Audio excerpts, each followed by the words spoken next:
मुझे पता है बहुत सारे लोग व्हाट इफ के सीजन 3 के एपिसोड 1 का ब्रेकडाउन देखना चाह रहे होंगे। चाहा तो मैं भी डॉक्टर डूम का रोल रहा था एमसीयू में, लेकिन सबको वो नहीं मिलता ना जो चाहते हैं। तो इसीलिए आ चुका हूं मैं, वही अपना जो करता हूं हर हफ्ते संडे को आकर के आपका मूड खराब और कईयों का अच्छा भी।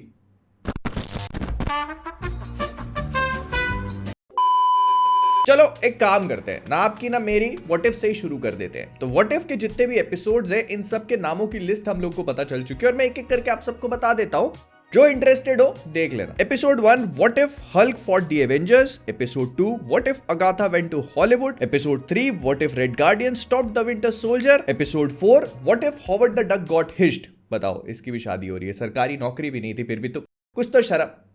खैर, episode number 5 what if the emergence destroyed earth. इसके बाद व्हाट इफ 1872, फिर आता है what if the Watcher disappeared और आखिरी का नाम है what if. In case you guys don't know, तो ये व्हाट इफ का सीजन 3 जो है ये व्हाट इफ की पूरी सीरीज को कंक्लूड करके इन अ वे सीरीज फिनाले होगा। लेकिन भगवान के लिए हाथ जोड़ रहा हूं एक बार फिर से, वही डॉक्टर लसन स्टीवन स्ट्रेंज को और वो औरत कैप्टन अमेरिका को मत लेके आ जाना। मतलब वो अच्छी थी सीजन 2 के एंड तक, लेकिन अब थोड़ा ज्यादा हो जाएगा। लेकिन फिर इस हफ्ते की जो सबसे बड़ी खबर थी वो थी सुपरमैन का टीजर ट्रेलर, जो कि ड्रॉप हुआ एंड जेम्स गन के अकॉर्डिंग ये अभी तक का सबसे ज्यादा देखा जाने वाला सुपर हीरो मूवी ट्रेलर है किसी भी प्लेटफॉर्म पे। मतलब सारे प्लेटफॉर्म्स को कंबाइन करने के बाद जो बचता है वो ये है। इन्फिनिटी वॉर से भी ज्यादा व्यूज हैं इसको उनके हिसाब से। लेकिन इसके साथ ही साथ जेम्स गन ने काफी सारी इंफॉर्मेशन भी दी जो हमको सुपरमैन मूवी में देखने को मिलेगा। वो सब कुछ सबसे पहले तो हमको पहले से ही पता था कि मूवी ओरिजिन नहीं कवर करने वाली है, लेकिन इसके साथ ही साथ ये एकदम सीधे एक्शन के बीच में जंप करके सुपरमैन दिखाएंगे। लेक्स लूथर सुपरमैन से ऑलरेडी नफरत करता है, इनके बीच में हिस्ट्री क्रिएट करने की जरूरत नहीं है, ऑलरेडी इतिहास है। और क्लार्क और लोइस की रिलेशनशिप भी ऑलरेडी स्टार्टेड है, वो तो हमने देख ही लिया था। ऐसी चीजों को बताने की जरूरत नहीं पड़ती, क्रिप्टो से ज्यादा तेज नाक है हमारी। लेकिन फिर जो लोग सुपरमैन की चड्डी के रंग को लेकर थोड़ा सा निराश है, पूरी चड्डी को लेकर ही, तो उनके लिए थोड़ी सी खबर दी। जेम्स गन ने कहा कि वो श्योर नहीं थे कि सुपरमैन के लिए ट्रंक्स रखनी है या नहीं, लेकिन डेविड कॉरेनस्वेट ने उनको कन्विंस करा। उन्होंने कहा कि बच्चे प्रो रेसलर्स को पसंद करते हैं और इसी की वजह से उन्हें चड्डी पहनानी चाहिए। इस लॉजिक से सुपरमैन क्यों बना दी, रेसलमेनिया ही कवर कर लेते। डेविड कॉरेनस्वेट आप भी लड़ लो जाके रोमन रेंज से, खैर वो बाद में बात करेंगे। लेकिन उसके बाद उन्होंने ये भी बताया कि सुपरमैन मूवी में ह्यूमर तो है, लेकिन उतना नहीं जितना उनकी बाकी मूवीज में हुआ करता है। बहुत बड़ी मेहरबानी साहब, आपकी जरूरत भी नहीं थी। प्लस अगर 2-3 चीजों को छोड़ दिया जाए तो ये मूवी आगे के प्रोजेक्ट को सेटअप नहीं करेगी। मार्वल और हर पिक्चर में भी 2-3 चीजें ही होती है जो आगे के प्रोजेक्ट को सेटअप करते, उतना ही काफी है। और mister terrific and his balls का काफी बड़ा रोल होगा पिक्चर में। बॉल्स का तो हर कहीं बड़ा ही रोल, खैर क्रिकेट की बात कर रहा हूं। फिर इसके बाद एक खबर है जो हो सकता है कि बहुत सारे लोगों को उतनी ज्यादा इंपैक्टफुल ना लगे, लेकिन फिर भी बता दे रहा हूं क्योंकि काम है अपना। तो ड्यून मसीहा जो सेकंड का थर्ड पार्ट है, उसमें जो सिनेमेटोग्राफर है वो अब ग्रेग फ्रेजर नहीं होने वाले। अगर आप नहीं जानते तो ग्रेग फ्रेजर एक्चुअली वो लेजेंडरी सिनेमेटोग्राफर है जिन्होंने ड्यून की अभी तक पूरी सिनेमेटोग्राफी करी है, उसके बाद जो बैटमैन मूवी थी उसकी भी करी। और इसी वजह से अब वो ड्यून 3 पे रिटर्न नहीं कर रहे क्योंकि उनको बैटमैन 2 की करनी है, मतलब सिनेमेटोग्राफी। और इनकी जगह लेंगे लाइनस सैंडग्रेन, जिन्होंने ला ला लैंड और जेम्स बॉन्ड की last movie No Time to Die करी थी, विच वाज एब्सोल्युटली फैबुलस। और ये काफी बढ़िया चीज है क्योंकि बैटमैन 2 को ग्रेग फ्रेजर का वही सेम गॉथम वाला लुक या फिर उससे थोड़ा सा और भी ज्यादा इनहैंस लुक देखने को मिलेगा। वेराज ड्यून के केस में हम एक थोड़ा सा नया विजन देख सकते हैं, वही ऑरेंजिश ने, खैर डायरेक्टर तो वही है। फिर इसके बाद स्पाइडरमैन का जो थर्ड पार्ट है बियॉन्ड द स्पाइडरवर्स, अगर आप लोग उसका इंतजार कर रहे थे कि फाइनली 2025 में देखने को मिल जाएगी, क्योंकि मैं पर्सनली कर रहा था, तो इंतजार छोड़ दो क्योंकि ये कंफर्म कर दिया गया है कि अब सोनी वाले इसको 2025 में रिलीज नहीं कर रहे हैं बिकॉज उनके हिसाब से they are providing the movie with tender loving care. Picture है कि गर्लफ्रेंड, खैर सोनी वाले जिस तरह से अपनी पिक्चरों को तो इस पिक्चर को, मतलब अब बियॉन्ड द स्पाइडरवर्स है, इसको डायरेक्ट करने के लिए वो लोग 2 लोगों को लेके आए हैं, जिसमें से पहले बॉब प्रिस्केटी है और दूसरे जस्टिन पी थॉमसन। अब ये बड़ी इंटरेस्टिंग सी चॉइस है क्योंकि ये दोनों ही बंदे जो एक स्पाइडरमैन की जो स्पाइडरवर्स वाली मूवी एनिमेटेड आ चुकी है उसको डायरेक्ट कर चुके हैं। एक ने अक्रॉस द स्पाइडरवर्स करी थी और एक ने पहले वाली कौन सी थी वो करी थी। फिर नेक्स्ट, इन केस अगर आप में से कोई भी ड्यून लेगेसी को फॉलो कर रहा था तो उसकी एक क्लिप दिखाई गई जिसमें तबू की पहली झलक है। हाँ, आपको नहीं पता तो वो है इस शो में। और क्लिप की चॉइस भी बड़ी इंटरेस्टिंग सी थी कि वो मार्क स्ट्रॉन्ग से मिलने जाती हैं, फिर मार्क स्ट्रॉन्ग के बीच में चुम्मा होता है, थोड़ी देर तक कर भी लेती है, फिर रोक देती है, बोलती नहीं तुम पहले जाके विमल खा के, और मतलब इस टाइप से है। हम क्या कंप्लेंट कर रहे हैं, और अगर नहीं करनी है तो मत भी करना, लेकिन मैं करवा देता हूँ। जश्न की तैयारियां करवाओ मामा, क्योंकि स्ट्रेंजर थिंग्स का फाइनल सीजन फाइनली रैप हो चुका है फिल्मिंग करके। तो अगले 2025 में रिलीज हो जाएगा 15 पार्ट में, हर महीने एक, फिर भी 12 ही होते हैं। उसके अगले साल तक चलता रहेगा। बट सिंस हम लोग स्ट्रेंजर थिंग्स की बात कर ही रहे हैं, तो इसमें अपीयर होने वाली सेडी सिंह जो कि मैक्स का कैरेक्टर प्ले करती है, ऐसा बोला जा रहा है कि एमसीयू में जीन ग्रे का रोल प्ले करने के लिए एकदम फ्रंट रनर है। रन करने का तो शौक है, she is running up the hill, now we know where she will run up to wolver. I will see you in the next one. गाड़ी स्टार्ट कर। चप्पल छोड़ गया। हम फर्स्ट हम फर्स्ट गाड़ी चला।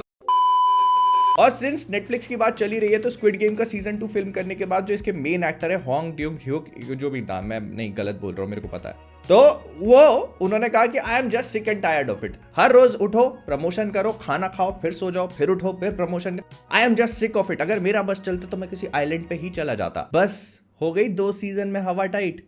अक्षय कुमार का नाम सुना है। फिर जेम्स बॉन्ड की सिचुएशन काफी ट्रिकी हो चुकी है, क्योंकि ये पहले एमजीएम के पास था, फिर इसके बाद इसकी पूरी राइट्स अमेज़न ने ले ली, और अब अमेज़न वाले इसके साथ कुछ विचित्र सा करना चाहते थे। तो जेम्स बॉन्ड की फ्रेंचाइज प्रोड्यूसर बारबेरा ब्रोकोली के अकॉर्डिंग अमेज़न वाले सिर्फ जेम्स बॉन्ड की मूवी नहीं बनाना चाहते थे, बट इसके ऊपर शोज, इसके ऊपर स्पिन ऑफ्स, एक पूरा यूनिवर्स एक्सपैंड करके जेम्स बॉन्ड को डाइल्यूट करना चाहते थे। तो वो बंदी ने कहा कि बंद कर दो, they are fucking idiots.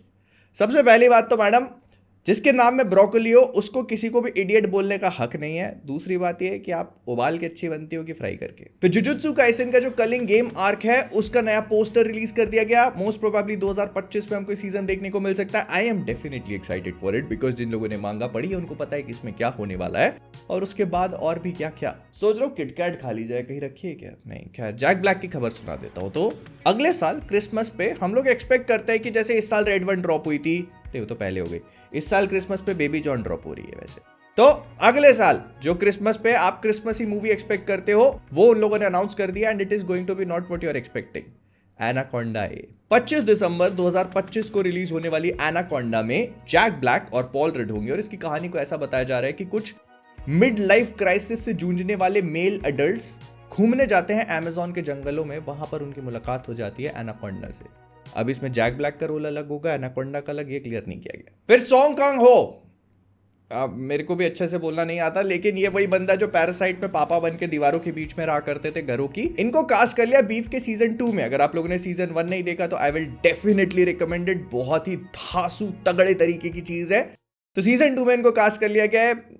I don't think ये घर में रहेंगे इसके अंदर, मतलब घर की दीवारों में रहेंगे, लेकिन होगा वैसा ही कुछ रोल, खतरनाक टाइप का, शक्ल से खतरनाक है आदमी। फिर इसके बाद 28 इयर्स लेटर, जिसका रिसेंटली एक टीजर सा रिलीज किया गया, उसमें लोगों ने एक ज़ॉम्बी को देखकर बोल दिया, अरे किलियन मर्फी आप ओपेनहाइमर के बाद यहाँ के, तो उसका एक सीक्वल भी बन रहा है, और वो इसके 1 साल के भी कम में रिलीज हो जाएगा। मतलब ये मूवी अभी अच्छे से याद तो नहीं आ रहा, लेकिन जून जुलाई के आसपास रिलीज होने को तैयार है। लेकिन इसका सीक्वल जो है वो 17 जनवरी 2026 को रिलीज हो जाएगा। इसका नाम है 28 years later the bone temple. मेरा सवाल यह है कि 28 सेंचुरीज लेटर कब आएगी? फिर खबर आ चुकी है सिडनी स्वीनी सिम संस्थान वालों, तो उनकी एक नई पिक्चर है, तो पिक्चर का नाम है हाउसमेड। ये अगले साल क्रिसमस पे रिलीज होगी 25 दिसंबर 2025, और इसकी कहानी ऐसी बताई जा रही है कि एक हाउसमेड जो है वो एक कपल का काम करने जाती है, और उसको कुछ ही समय में ये पता लगने लगता है कि उस घर के और उस कपल के जो सीक्रेट्स हैं वो उसके सीक्रेट से कई ज्यादा गहरे हैं। मैं यहाँ पे कोई जोक नहीं मारना चाहूंगा, आप अपने हिसाब से जो सही लगे लगा लेना। फिर एक नई ममी मूवी अनाउंस कर दी गई है। इस मूवी को डायरेक्ट करने वाला है ली गॉरिन। इनके बारे में और भी अच्छी तरह से जानने के लिए आप इविल डेड राइज नाम की मूवी देख सकते हैं, वो इन्होंने ही डायरेक्ट करी थी। और इस अनाउंसमेंट को सुनने के बाद टॉम क्रूज ने अपनी अगली 3 मिशन इम्पॉसिबल पिक्चरें कैंसिल कर दी। वो पिछली वाली का सदमा अभी तक गया नहीं ना। और सदमे की बात निकली है तो क्रेवन द हंटर भले इंडिया में रिलीज ना हुई हो, लेकिन बाहर गांव में तो रिलीज हो चुकी है, और ऐसा बोला जा रहा है कि जो इसका ओपनिंग वीकेंड था उसमें इसने 11 मिलियन की कमाई करी, जो कि अभी तक की सबसे लोएस्ट है किसी भी सुपर हीरो मूवी के लिए, इंक्लूडिंग मैडम वेब। मैं इस पे कोई चुटकुला, यहीं पर है जोक। लेकिन जेरेड लेटो अपनी अगली पिक्चर के लिए तैयार हो चुके हैं, जो कि He-Man and the Masters of the Universe होने वाली है। मैं फ्रैंकली थोड़ा सा एक्साइटेड हूं इस मूवी के लिए, क्योंकि कैरेक्टर इंटरेस्टिंग है, और इसमें लेटो भाई स्केलेटोर का रोल प्ले करेंगे, जो इस पूरी फ्रेंचाइजी का मेन विलन है। वो आप लोगों ने मीम तो देखे ही होंगे ना कि I will return next week with more disturbing facts, वो स्केलेटोर ही है। बंदा मीम के ऊपर अपना पूरा करियर चलाने की कोशिश कर रहा है। मॉर्बियस 2 बार रिलीज करवा दी कि मीम चल रहे कर लेते हैं, अब ये डिस्टर्बिंग, पता नहीं अगली बार कौन से डिस्टर्बिंग फैक्ट लेके आएंगे भाई साहब। फिर हैरिसन फोर्ड जो कि ब्रेव न्यू वर्ल्ड में रेड हल्क का रोल प्ले करने वाले हैं, उन्होंने कहा कि I am excited to see where the Red Hulk will appear next. मैं उस फोन कॉल का इंतजार करता हूँ। जिंदगी निकल जाएगी, आपकी तो निकल भी सकती है। खैर मतलब रेड हल्क का इंतजार करते करते पता चल रहा है कि सीक्रेट वॉर्स में एक छोटा सा लाल कलर का पिद्दू आदमी दिख रहा है और यहाँ पे हैरिसन फोर्ड को खुद ही नहीं पता कि कब कर लिया रोल।